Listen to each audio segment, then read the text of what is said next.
Hi everyone, thanks for tuning in. Today's Friday. It's really been great days here in Philadelphia, and it does make one feel kind of gloomy. And unfortunately, I'm going to tell you about this movie.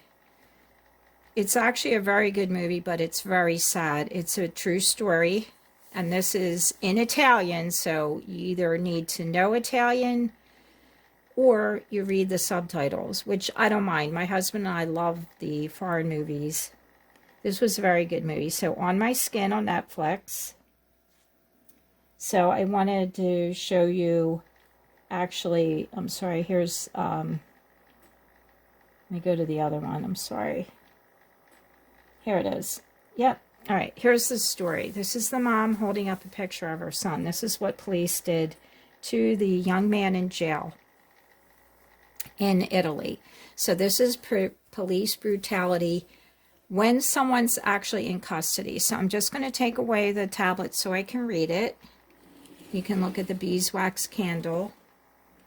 So this is the true story of a 31-year-old man who was in custody in 2009.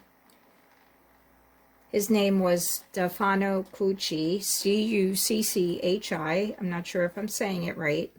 He was arrested in a Rome park in 2009. He was found in possession of about 20 grams of hashish and 3 packets of cocaine. A week later, he was found dead in his room. So it really was a concerted effort. How do I say that, Mike? Concerned or concerted? Concerned effort. So Mike, my husband, helps me with the correct vocabulary. So it was a concerned effort of his family who wanted an investigation. And I'm sorry I have to show you this, but, you know, like I told you before at the beginning, click off if it's too much. It's a true story. It's really sad, but we have to know about these because I'm going to show you a recent case here in America where same thing somewhat happened to the other young man.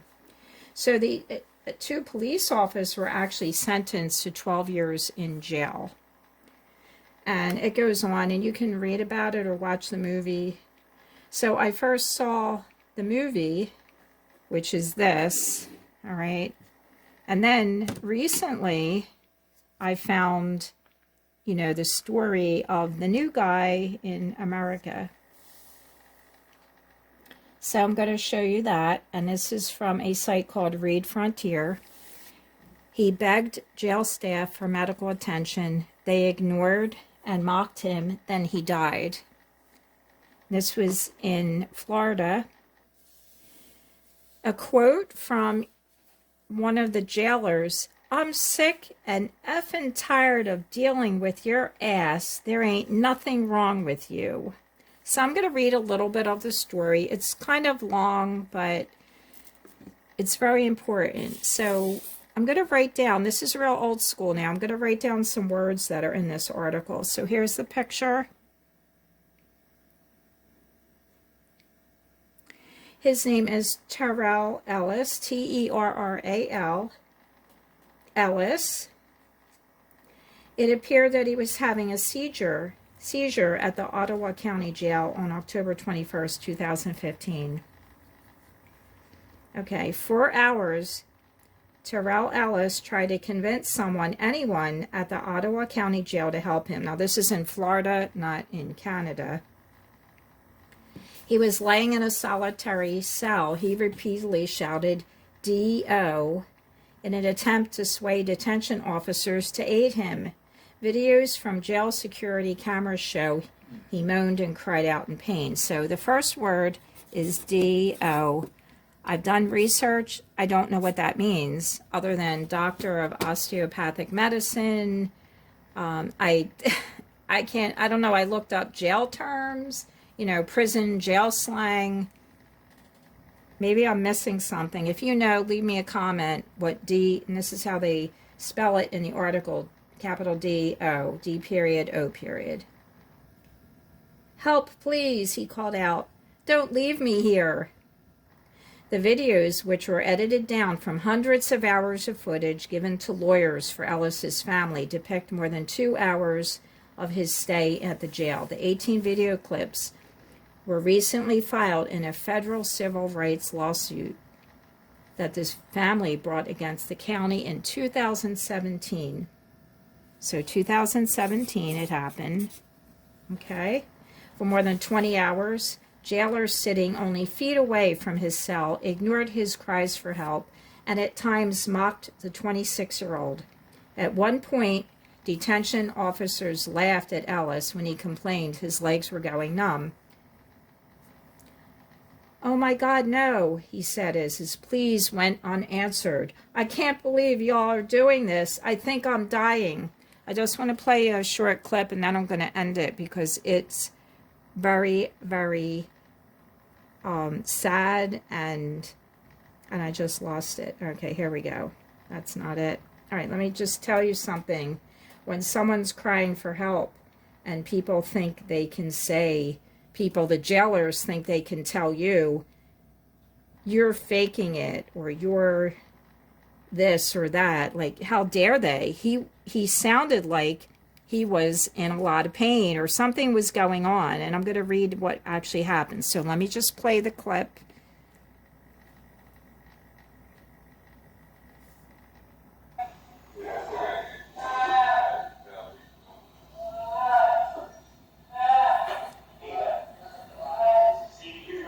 All right, so that's it. I'm not playing anymore. It's very upsetting. He's obviously in pain. And, I mean, I'm just so upset about this whole story. He died on October 22nd. He spent 12 days. The medical examiner, who's the coroner, that's when you go to the morgue, he died from sepsis and pneumonia. Sepsis is a full-body infection. I mean, it eats away at you. It can go quickly. You can have something called galloping pneumonia. Galloping pneumonia. Jim Henson died of that. Okay, so galloping. Whoops. Galloping. I know this is old school, guys, but so, okay, so there's a nurse, Teresa Horn, right here, Teresa Horn. So I looked her up. And I'm going to show you. You can look up any nurse. I looked up the rodeo nurse from the Frazee case. This is the website. Nurses.com. So NURSYS.com. I looked up Teresa Horn. Now, in the other article, it said that she was a former nurse, but there's a few Teresa Horns. One is with an E. Here's her name, Teresa Horn. There's a horn with an E on the end and this horn. So I looked up, and in Florida, there's two, and one horn was a nurse practitioner. They're not saying why she's not practicing. It just says contact the board. But the other Florida horn, which I believe is the one without the E, says her license is unencumbered, which means that you're allowed to practice freely. There's, no complaints against you. Okay, so Horn, the nurse, went to check on Ellis, the inmate. She yelled at him, quote, "Listen to me and shut up. We've got EMS come over here and check you out, and they don't think there's nothing wrong with you." Ellis says, "Please look at my legs." He had told jail staff his legs were turning black. That is sepsis. That's your tissue dying. Your feet can turn black with a heart problem. It happened to my sister at the end because she had had a heart attack. You're turning black. That's pretty bad. They accused him of faking his condition and threatened to place him on a D-ring, a restraint that jailers may use to handcuff and shackle inmates to a metal ring. "All right, I'm sick and effing tired of dealing with your ass," Horn said, and she used the real F word. So this is a nurse, and this is how she's treating him. "There ain't nothing wrong with you," she says. Okay, now the lawyers for the county filed a motion to dismiss. They acknowledged a violation of jail policies. However, they denied that jail staff intentionally denied Ellis medical care or that the jail had a pattern of denying care to inmates. Well, we don't know that, do we? There's nothing in this article. I bet you they did. If she's treating him like that, they probably denied other people medical. And this fella only went in for a DUI. He wanted to clear up his record because he had a young son, and he's trying to set his life straight. And what do? They deny him the ability and his personal right as a human being to be able to go on forward and take care of his son. It's just a DUI. I think they treat child molesters better than they did this guy. Okay, the sheriff, Jeremy Flood, is named in the lawsuit in his official capacity, and he was elected in 2016. All right, let me go down. It says he died of sepsis, which is an infection of the blood and which is very difficult to diagnose, which develops rapidly and is often fatal. The video depicts behavior by jail staff that had never before been seen, heard, or reported up the chain. So that means the sheriff or whoever was in charge of the jail did not do anything. They claim, let me see if I can find it, they claimed that the EMS did check him out and they didn't find anything wrong with him. But that's because when you have pneumonia or galloping pneumonia or sepsis, it can take over very quickly, whereas maybe hours before you weren't really in dire straits. Okay, the investigators told the medical examiner's office that Ellis, the inmate, was found alone in his cell with acute respiratory distress, with a bed sheet tied loosely around his neck. I don't know what that's about. Maybe he wanted to kill himself. I'm sure the pain was tremendous. They put him into an ambulance, and the nurse and the detention officer sat at the jail's booking desk and discussed what they should write in the incident reports. Due to, Warren paused for a moment, change in mental status, possible suicide. I bet you they put the sheet around his neck because the other inmates in the jail pleaded with the jail staff to do something. I think that's why they finally did something for the poor guy. This went on for hours. So she doesn't even know how to spell systematically, because she continues, quote, extremities were cold and blue, discolored, cold to the touch, and pain systemically. Well, first of all, pain is an opinion of the patient. You can't see pain in someone's body. You cannot actually see pain. You can only hear the complaint of pain. So I think she meant systematically. So the detention officer asked her how to spell systematically. She paused, began to try to spell the word, and laughed, video shows. Well, she don't even know how to spell, and she's supposed to be a college graduate. I don't know. Just put complaints of generalized pain over the entire body, Horn said. It looks like he's dying. I mean, this goes on, and let's see. It's just disgusting. So I'm going to end it because here's another picture of the fella. Okay.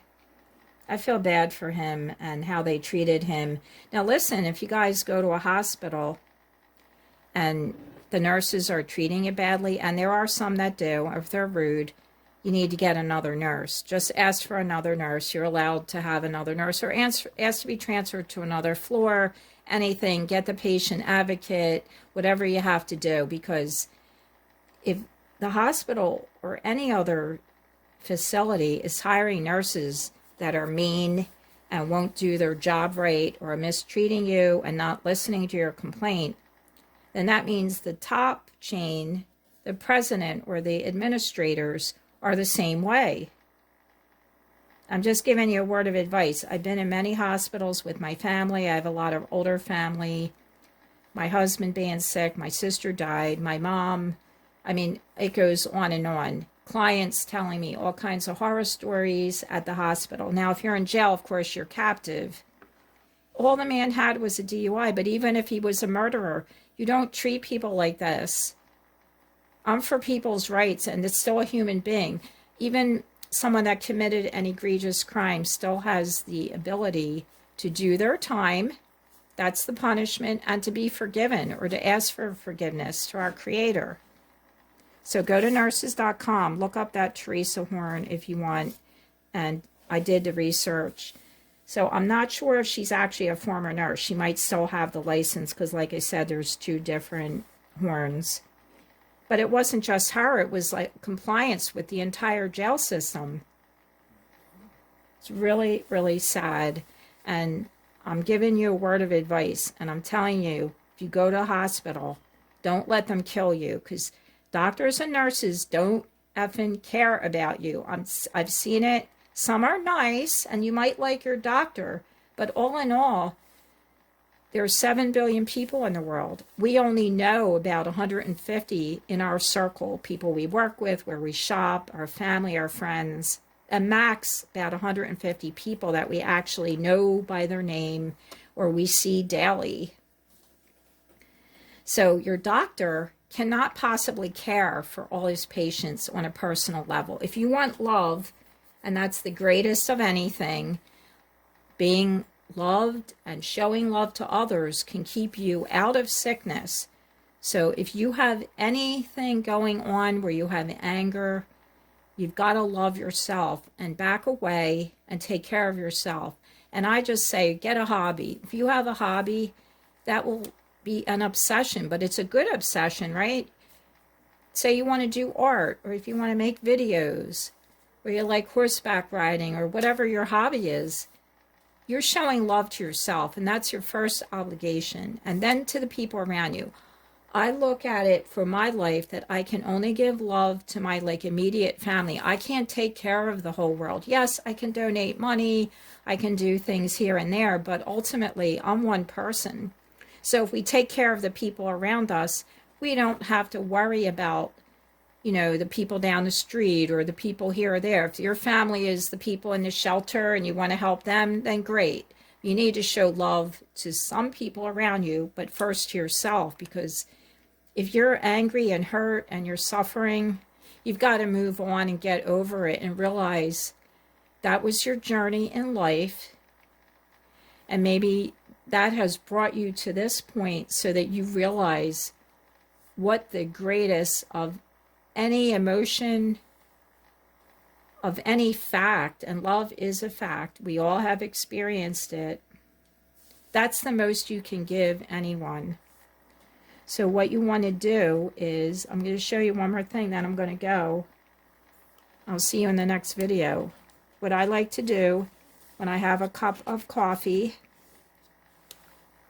is I take my cup of coffee and I write, here's my coffee, and I write on here love, L-O-V-E. You can write it in the air. You can go love, L. You're putting love in the air. You can write, actually get a pen and just write it on your cup. Okay, write it on your cup. Write it on paper. It has a high frequency, a high vibration.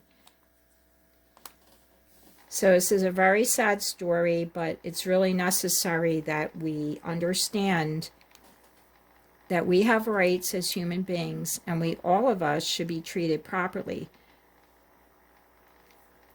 I am not a cop basher. I'm not a cop hater, but I don't like bad cops, and I don't like people that treat other people badly.